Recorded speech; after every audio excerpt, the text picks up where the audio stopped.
नमस्कार दर्शकों। केदारनाथ एक ऐसा धाम जहां पर स्वयं शिवजी जी वास करते हैं। आज हम लोग एक कहानी के बारे में जानने वाले हैं केदारनाथ की, जहां पे कि केदारनाथ जो है वो कैसे स्थापित हुआ था, उसकी रचना किसने की थी।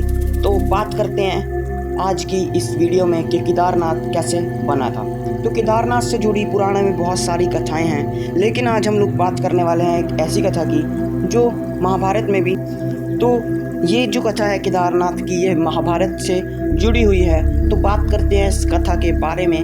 नमस्कार दोस्तों, स्वागत है आपका आशा टीवी की एकदम ब्रांड न्यू वीडियो के अंदर। तो एक बार क्या होता है कि जब महाभारत ख़त्म हो जाती है और युधिष्ठिर का जो है राज्याभिषेक कर लिया जाता है, उस टाइम पे युधिष्ठिर ने 4 दशक राज किया था। और 4 दशक राज करने के बाद पांडवों को यह ख्याल आता है कि हमने तो बहुत ज़्यादा पाप किए हैं और हम इस पाप से खुद को मुक्त कैसे कराएंगे और हम स्वर्ग तक कैसे पहुंच पाएंगे। तो ये ख्याल आता है। तो पांडव जाते हैं श्री कृष्ण जी के पास और श्री कृष्ण जी से पूछते हैं कि हमें मुक्ति कैसे मिलेगी श्री कृष्ण जी। तो कृष्ण जी उन्हें बताते हैं कि हाँ, ये बात तो बिल्कुल सच है कि आप लोगों ने महाभारत का युद्ध जीत लिया है, लेकिन आपने अपने भाई बंदियों को मार के और गुरुदेव को मार के, भीष्म पितामह वगैरह को मार के आपके सिर पे बहुत ज़्यादा बड़ा पाप चढ़ चुका है और इस पाप को लेके आप स्वर्ग तक आपकी मुक्ति जो है वो नहीं हो सकती है। तो जैसे ही श्री कृष्ण जी ये बात, तो कृष्ण जी के ये बोलते ही जो युधिष्ठिर जी है उन्हें ख्याल आता है और वो पूछते हैं कि हम मुक्ति कैसे पा पाएंगे माधव।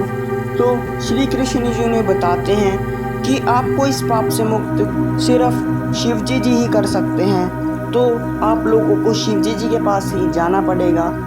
तो वो ये बात कह के महल से चले जाते हैं और जैसे ही वे महल से जाते हैं उसके थोड़े दिनों बाद ही पांडव जो हैं वो राजपाट छोड़ने की तैयारियों में लग जाते हैं, क्योंकि वो अब इस मोह माया की दुनिया से पीछा छुड़ाना चाहते थे।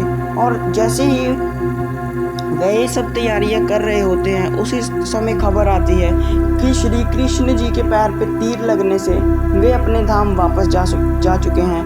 तो जो पांडव होते हैं उन्हें ख्याल आता है कि अब तो हमारा इस दुनिया में कोई भी नहीं बचा है, हमारे गुरुदेव इस दुनिया को छोड़ के जा चुके हैं, भीष्म पितामह भी नहीं रहे, हमारी माता पिता भी नहीं रहे और श्री कृष्ण जी जिनका हमें परम सिर्फ एक ही हमारा सहारा था, वे भी अब इस दुनिया को छोड़ के अपने धाम वापस जा चुके हैं। तो अब पांडव सोचते हैं कि अब हमारा राजपाट संभालने का कोई भी उद्देश्य नहीं रहा है। तो वे अपना जो राजपाट है वे अपने पोते परीक्षित के नाम करके चले जाते हैं और जो है परीक्षित को देने के बाद राज्य वे शिवजी जी को ढूंढने निकल जाते हैं। तो जैसे ही वे शिवजी जी को ढूंढने निकलते हैं, वे पहाड़ों पे जाते हैं। उन्होंने बहुत जगह शिवजी जी को तलाशा, लेकिन जैसे ही शिवजी जी के पास वे पहुंचते हैं, उसी तरह शिवजी जी छुप जाते हैं, गायब हो जाते हैं वहाँ से, क्योंकि जो पांडव हैं उन्होंने बहुत सारे पाप किए हुए थे, इसलिए शिवजी जी उन्हें दर्शन नहीं देना चाहते थे। तो ये देखते ही एक जगह पे जो भीम जी होते हैं वहाँ पे वे रुकते हैं पांडव, और भीम जी जो होते हैं वे शिवजी जी को छुपता हुआ देख लेते हैं। और जो पांडव होते हैं वे शिवजी जी को कहते हैं कि शिवजी जी, हम आपके दर्शन किए बिना मुक्त नहीं हो सकते और हम आपका दर्शन किए बिना नहीं जाएंगे कहीं भी, आपको हमें दर्शन देना ही होगा।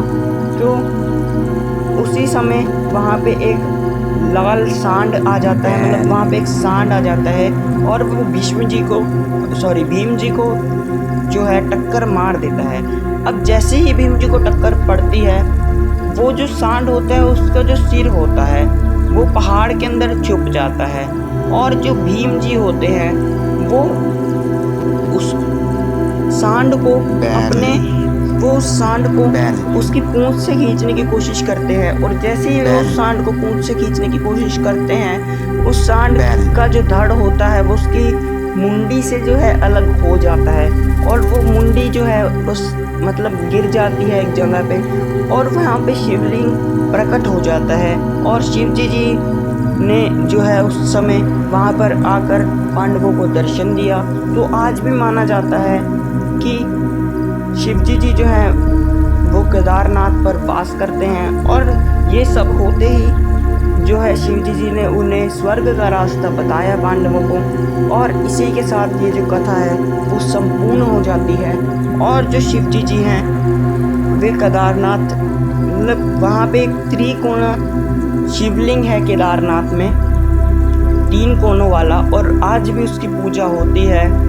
और वहाँ पे शिवजी जी आज भी वास करते हैं, और बताया जाता है कि वहाँ पर जो भी इच्छा मांगी जाती है केदारनाथ धाम पे वो संपूर्ण हो जाती है।